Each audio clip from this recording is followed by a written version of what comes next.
Okay, what we're going to do next is a hooker style ballyhoo bait. You have your hooker right here.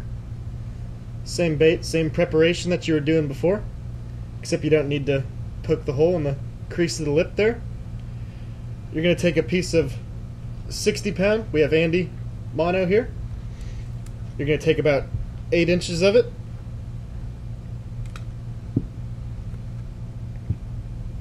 Take a 1.2 crimp. Create a loop just big enough to go back behind the gills of your bait. You don't want to make it too big or your crimp will sit up in front of your mouth.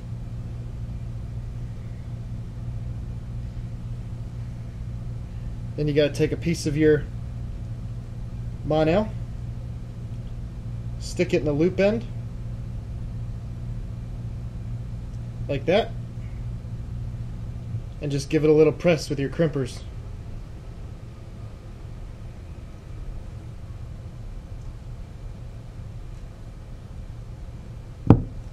Now what you're going to do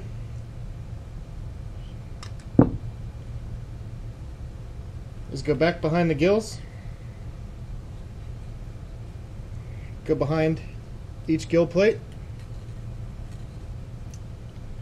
take your mono wire, go up through the bottom jaw, out your top,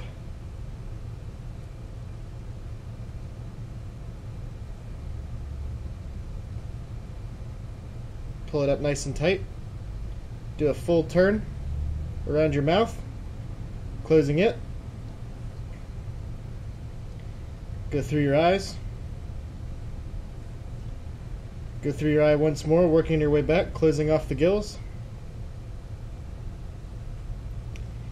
then going back around your mouth, creating an X up underneath, making sure your gills are nice and closed, and then just twist your way up with your mono wire from your mouth all the way up to your bill. You can go up a little farther on this one because your hooker head is actually going to slide over top of it.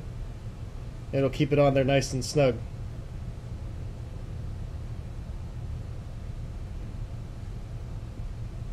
Clip your bill right after your mono. Take your hooker. This is a hooker style head. This one right here is a chugger with a little concave.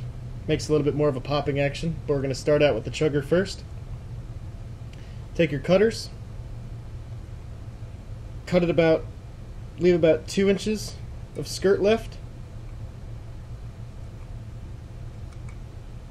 You're using this lure for more or less the head style than the color, so you don't need all the length. Slide your mono through the hooker head.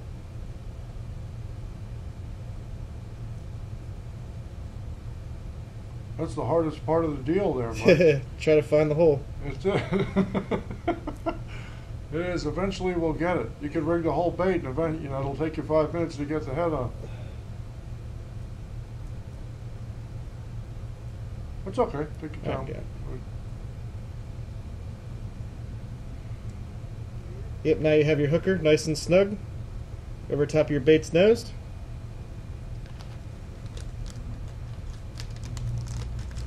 Trying to find the hole in the hooker there, Mike? Yep. Then you take your 1.2 crimp, bring it all the way down to the front of your hooker head. Get on there as close as possible. Take your hook. We have the same style BLN mustad hook. Go over top of your hook point and just take your crimp and pull your tag end until the hook comes as close as you can get it to your hooker top. Take your crimpers,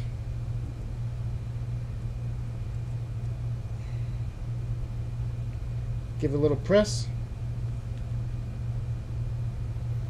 make sure it's on there tight so your hook can't fall off. Cut off your tag end, and that bait's ready to go.